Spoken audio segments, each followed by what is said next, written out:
اہل ایمان کی صفات کا تذکرہ چل رہا تھا کہ ایمان والے متوکل اور اللہ کی ذات پہ بھروسہ کرنے والے، اللہ کی ذات سے اخلاص اور خلوص کے ساتھ اللہ کی عبادت کرنے والے۔ اسی طرح اللہ اہل ایمان کی خوبی ہے کہ وہ امانت دار، دیانت دار، سچائی، یہ بھی ان کا شعار ہوتا ہے۔ ایمان والا امین ہوتا ہے، صادق ہوتا ہے۔ مسلمان جھوٹ کا عادی نہیں ہو سکتا، مسلمان خائن نہیں ہوتا۔ رسول اللہ صلی اللہ علیہ وسلم فرمایا کرتے تھے، لا ایمان لمن لا امانت لہ، جہاں امانت نہیں وہاں ایمان بھی نہیں۔ ولا دین لمن لا عہد لہ، جسے اپنے عہد کا پاس نہیں وہاں دین نہیں ہے۔ فرمایا جھوٹا اور جھوٹ کی عادت یہ منافق کی خصلت ہے۔ خائن ایمان والا نہیں ہو سکتا۔ خیانت، یہ جھوٹ اور خیانت یہ منافق کی عادت ہے جس کے اندر ایمان نہیں ہوتا۔ اللہ حفاظت فرمائے، اگر کسی صاحب ایمان میں ہے تو سمجھ لے کہ اس کے اندر ایمان کمزور ہے اور منافق کی عادت اس کے اندر۔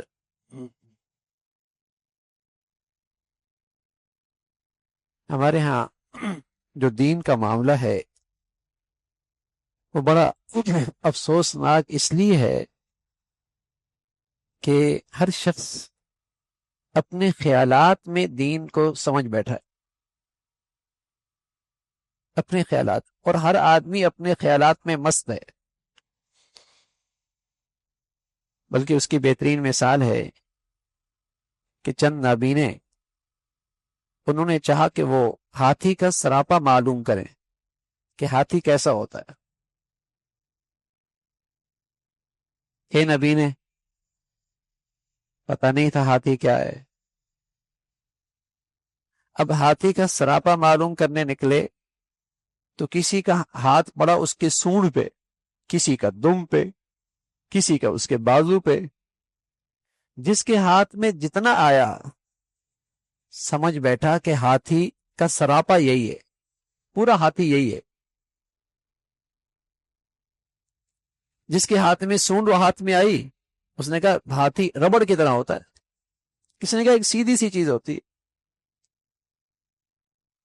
جس کے ہاتھ جو ہاتھ لگا وہ سمجھ بیٹھا کہ پورا ہاتھی یہی ہے۔ تو عرصہ ہوا مسلمانوں نے زندگیوں میں دین دیکھا نہیں۔ جس کے ہاتھ میں جتنا ہاتھ آیا ذہنیت بن گئی کہ دین اسی کا نام ہے۔ کسی نے کہا عید کی نماز پڑھنے کا نام دین، کسی نے کہا جمعے کی نماز پڑھنے کا نام دین ہے، کسی نے بچے کی پیدائش پہ اور مرنے والے کے چند رسوم کرنے کا نام مسلمان ہے۔ کسی نے سمجھ لیا کہ دین نام ہے عبادات کا۔ معاملات میں بولنا نہیں، وہ اپنی مرضی سے کریں گے۔ بازار کی زندگی ہماری مرضی، کمانا کیسا ہے، خرچ کرنا ہے، اس کا دین سے کیا تعلق؟ لین دین میں دین کا کیا تعلق؟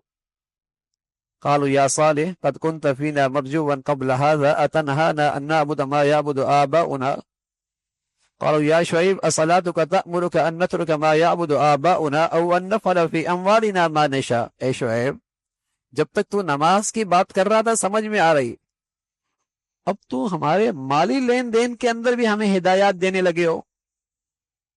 مالی لین دین کا تعلق دین سے کیسا ہے؟ بازار تو رواج کے مطابق چلے گا نا، جیسے تاجر کرتے ہیں ہم بھی ویسے کریں گے، جیسے کاروبار ہوتا ہے مارکیٹ میں ویسے ہوگا، جیسے مارکیٹ کی چلن ہے ہم ویسے کریں گے۔ اس کا دین سے کیا تعلق؟ تو یہ وہ بدقسمتی ہے کیونکہ مسلمانوں نے پورے معاشرے میں دین دیکھا نہیں۔ تو جس کے حصے میں جتنا خاندانی ماحول کے لحاظ سے چھوٹے بڑوں کو دیکھتے جتنا دین کا حصہ آیا، اسے سمجھا مسلمانی اسی کا نام ہے۔ اللہ کے نبی کی زندگی تو پڑھی نہیں، دین تو سیکھا نہیں، تو وہ سمجھ بیٹھا کہ دین اسی کا نام ہے۔ اس لیے آپ دیکھیں گے نمازی بھی ہوگا اور کاروبار میں ڈنڈے بھی مارتا ہوگا۔ کیوں؟ اس لیے کہ وہ نماز تو دین سمجھتا ہے، کاروبار کو دین نہیں سمجھتا۔ آپ دیکھیں گے عمرے پہ عمرے کرے گا لیکن سود نہیں چھوڑے گا، اس لیے کہ وہ عمرے کو تو دین سمجھتا ہے، حلال کھانے کو دین نہیں سمجھتا، سود چھوڑنے کو دین نہیں سمجھتا۔ وہ روزے تو رکھ لے گا لیکن کاروبار میں جھوٹ نہیں چھوڑے گا، کیونکہ وہ روزے کو تو دین سمجھتا ہے، سچائی کو وہ دین کا حصہ نہیں سمجھتا، سچائی کو وہ دین کا حصہ نہیں سمجھتا۔ وہ بچے کے کان میں اذان تو دے گا، وہ بچے کی پیدائش پہ حقیقت تو کرے گا، لیکن مارکیٹ میں جا کر سچ بولے، عہد پورا کرے، اسے وہ دین نہیں سمجھتا۔ تو جس کے حصے میں جتنا حصہ آیا وہ سمجھا دین اسی کا نام ہے۔ حالانکہ اللہ کے نبی صلی اللہ علیہ وسلم فرمایا کرتے تھے جھوٹا اور جھوٹ بولنے والا یا خیانت کرنے والا، اس کا مسلمانوں سے کیا تعلق؟ بلکہ اللہ کے نبی تو فرمانے لگے کہ مومن کی طبیعت اور اس کی فطرت میں ہر کمزوری کی گنجائش ہے، مومن کی طبیعت میں اور اس کی فطرت میں ہر خصلت کی اور ہر کمزوری کی گنجائش ہے۔ وہ فطرتی طور پہ بزدل ہو سکتا ہے، فطری طور پہ اسے مال سے محبت بھی ہو سکتی ہے۔ یہ ساری خصلتیں مومن کی طبیعت میں، اس کی فطرت میں آ سکتی ہیں، لیکن فرمایا خیانت اور جھوٹ ایک ایسی چیز ہے مومن کی فطرت اسے قبول نہیں کرتی۔ اللہ اکبر۔ خیانت اور جھوٹ ایک ایسی عادت ہے کہ مومن کی فطرت اسے قبول ہی نہیں کرتے جب تک کہ اس کی فطرت بدل نہ جائے، جب تک کہ اس کی طبیعت خراب نہ ہو جائے، ہاں، اس کے اندر نفاق کے جراثیم نہ آ جائیں، جب تک کہ اس کا ایمان کا چراغ ڈگمگانے نہ لگ جائے، جب تک کہ اس کا ایمان کا چراغ بجھنے کو نہ آئے۔ ورنہ صحت مند ایمان کے ساتھ جھوٹ اور خیانت اور عہد شکنی، اس کا کوئی تذکرہ نہیں۔ اب یہ پورا کاروبار، اب یہ پورے معاملات، یہ پوری معاشرت ہے۔ دین کے اس حصے کا تعلق معاشرت سے ہے، معاملات سے ہے۔ اور سچ ہے بھائی کہ جب آدمی دین کی طرف آتا ہے تو سب سے پہلے اس کی زندگی میں عبادات آتی، نماز، روزہ، زکوٰۃ، حج، عبادات آتی ہیں۔ اور دین کی تکمیل، ایمان کی تکمیل تب ہوتی ہے جب اس کی معاملات اور معاشرت کے اندر بھی دین آ جائے۔ اور جب دین کمزور ہونے کو نکلتا ہے، جب اس کی زندگی سے دین نکلنے لگتا ہے، تو سب سے پہلے معاملات کا دین نکلتا ہے، معاشرت کا دین نکلتا ہے، اور سب سے آخر میں عبادت کا دین نکلتا ہے۔ اس لیے کہ جب عبادت کا دین نکل گیا، ہاں، تو پھر اللہ کے نبی فرما رہے من ترک الصلاۃ متعمدا فقد کفر، یہ تو گویا کہ پھر کافر ہی ہو گیا۔ تو جب دین نکلنے لگتا ہے تو سب سے آخر میں عبادت نکلتی۔ آپ دیکھیں گے روزہ رکھ رہا ہوگا، سود بھی لے رہا ہوگا، عمرہ کر رہا ہوگا، سود بھی لے رہا ہوگا، کاروبار بھی سود پہ ہوگا، خائن بھی ہوگا، کاروبار شریعت کے خلاف بھی ہوگا، روزہ بھی رکھ رہا ہوگا۔ تو کمال ایمان، صحت مند دین وہ ہوتا ہے جب اس کے معاملات کے اندر بھی اور اس کے معاشرت کے اندر بھی ایمان نظر آئے۔ اور وہ ایمان کیا ہے؟ سچائی۔ وہ ایمان کیا ہے؟ دیانت۔ وہ ایمان کیا ہے؟ امانت۔ تو اس سے اندازہ ہوگا کہ دین اللہ کی کتنی بڑی رحمت ہے۔ اگر یہ زندگیوں میں آ جائے تو دنیا کتنی خوبصورت ہو جائے، اور دنیا کتنی بھروسے والی ہو جائے۔ دین کتنی بڑھیا چیز ہے، اگر یہ زندگیوں میں آ جائے تو زندگی کتنی خوبصورت ہو جائے اور دنیا کتنی بھروسے والی ہو جائے۔ دین نکلا، آج کسی پہ بھروسہ نہیں کر سکتے، کس پہ کرے میاں، کس پہ کرے؟ آج کسی پہ اعتماد نہیں کر سکتے۔ دین کا نکلنا اتنی بڑی مصیبت ہے کہ کسی پہ بھروسہ نہیں رہا، اعتماد نہیں رہا۔ اور دین بڑی اتنی بڑی نعمت ہے، جب یہ آتا ہے دنیا خوبصورت ہو جاتی ہے۔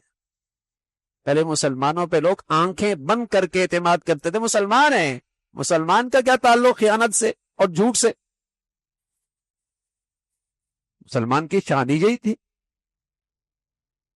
مسلمان کی شان ہی یہی تھی کہ وہ جھوٹ کا عادی نہیں ہو سکتا، خیانت نہیں کر سکتا۔ لوگ کہتے ہیں روزگار نہیں ہے، ہم کہتے ہیں نہیں، روزگار تو بہت ہے، امانت دار نہیں ہے، امانت دار نہیں ہے۔ اگر کوئی آدمی کے اندر دو خوبیاں ہوں اس کے لیے بہت روزگار، ایک اہلیت اور دوسری دیانتدار، اہلیت اور دیانتدار، کام ہی کام ہے۔ یا تو اہلیت نہیں ہے، اہلیت ہے تو دیانت نہیں ہے۔ آپ کا چوکیدار اہل بھی ہو، دیانتدار بھی ہو، گاؤں جا رہا ہو، میں واپس جا رہا ہوں، تو آپ کیا کہیں گے؟ جب بھی کراچی میں آنا تو پہلے ہمارے پاس آنا۔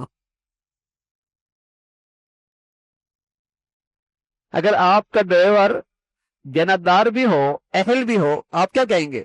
جاؤ ضرور لیکن آنا میرے پاس ہی۔ دیانتدار ہے، بہت دیانتدار ہے، امین ہے، اور اس میں اہلیت ہے۔ تو یہ ایسی خوبیاں تھیں معاشرے کے لیے، اللہ کی رحمت ہیں۔ دنیا سکھی ہوتی تھی، مطمئن ہوتی تھی، اور آج ہر آدمی پریشان ہوتا ہے، کس کی مانے؟ کون سا ڈاکٹر، کون سا انجینئر، کون کا مزدور، کون سا کام کرنے والا، اعتماد کرنا مشکل ہے۔ اب وہ بظاہر سب ٹھیک لگ رہا ہے، نمازی، ٹوپی، داڑھی، لیکن اعتماد نہیں ہوتا، اس لیے کہ اس کے ہاں بھی دین کیا ہے؟ نماز۔ معاملات کا دین اس میں بھی نہیں، معاملات کا یہ بھی کھوٹا ہے، معاملات کا یہ بھی کمزور۔ حالانکہ یہ اتنا نازک معاملہ ہے، اللہ حفاظت فرمائے، اگر معاملات کا دین چلا جائے تو آدمی کا لقمہ حلال حلال نہیں رہتا، آمدنی ٹھیک نہیں رہتی، لقمہ پاکیزہ نہیں رہتا، جو پورے جسم کا خون بنتا ہے جس سے وہ غذائی ٹھیک نہیں ہوتی۔ کتنا نازک معاملہ ہے۔ اس لیے پیارے رسول صلی اللہ علیہ وسلم فرمایا کرتے تھے، مومن کی طبیعت تو خیانت برداشت نہیں کر سکتی، جھوٹ نہیں برداشت کر سکتی۔ والذین هم لاماناتهم وعہدهم راعون، ایمان والے تو اپنے امانتوں کا خیال رکھتے ہیں، امین ہوتے ہیں، اپنے عہد کا پاس رکھتے ہیں۔ اللہ تعالیٰ یہ ایمان کی خوبیاں ہمیں بھی نصیب فرمائے، اس پہ استقامت نصیب فرمائے۔ اللہم لک الحمد کلو ولک الشکر کلو، اللہم